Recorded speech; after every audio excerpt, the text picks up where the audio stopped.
দেখতে পাচ্ছেন কি অবস্থা, এখানে পুরো একদম ভিড়ে বিরাটপন্ন।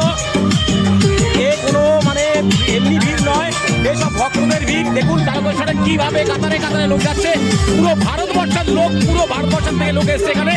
আমি এখানে এসছি, এখানে দেখতে পাচ্ছি সবার সঙ্গে মানে কি বলবো, কথা বলতে পারছি না, এত ভিড় এখানে, এত ভক্ত কোথাও দেখতে পাবেন না। এই প্রথমবার এইভাবে দেখতে এসছি এখানে, খুব ভালো লাগছে। এই আমরা এখানে সবাই মিলে এখানে জলযন্ত্র করেছে, জলযন্ত্র দেখুন সব কিছু দেওয়া হচ্ছে, সব কিছু হেল্প করা হচ্ছে, সবাই মিলে জলযন্ত্র করেছে। আমি তাই এখানে এসেছি আপনাদের জিনিসটা দেখাতে, যে আপনারা যেন এই জিনিসটাকে শেয়ার করুন, সব জায়গায় পাঠিয়ে দিন। খালি বাবা বদ্রীনাথ কেদারনাথ অমরনাথে নয়, তারকেশ্বরেও কাতারে কাতারে লোক আছে, কাতারে কাতারে ভিড়। দেখুন কিভাবে ভক্তবৃন্দরা সব এগিয়ে চলছে। দেখুন এখান থেকে ওই পর্যন্ত যতদূর চোখ যায় তত দূর দেখুন ভক্তবৃন্দের ভিড়।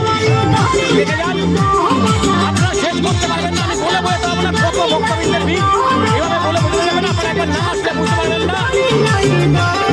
এখানে দেখুন, এই দেখুন এদিকেও দেখতে পাচ্ছেন, এদিকে যতদূর চোখ যাচ্ছে তত দূর পর্যন্ত ভক্তবৃন্দের ভিড়, তত দূর পর্যন্ত কোনো সীমানা নেই, কোনো সীমা নেই। পুরো তারকেশ্বর অব্দি এরকম।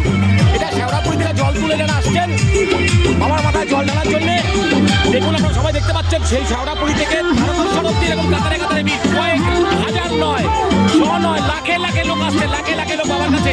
কে বলেছে ভগবান নেই? ভগবান আছে বলেই তো এইভাবে ভক্তবৃন্দরা বাবার কাছে ছুটে আসছে, বাঘ নিয়ে কত কিছু নিয়ে, কিভাবে পরিশ্রম করে ক্লান্ত হয়ে, কিন্তু কারোর মধ্যে কোনো ক্লান্তি নেই, পরিশ্রম নেই। সবাই দেখতে পাচ্ছেন কোনো পরিশ্রম নেই, সবার মুখে হাসি, সবার মুখে আনন্দ। সবাই দেখুন সবার মুখে আনন্দ, সবার মুখে হাসি। এই হচ্ছে বাবার ভক্ত, এরাই হচ্ছে বাবার ভক্ত, এই হচ্ছে বাবার শক্তি। বাবা তারকেশ্বর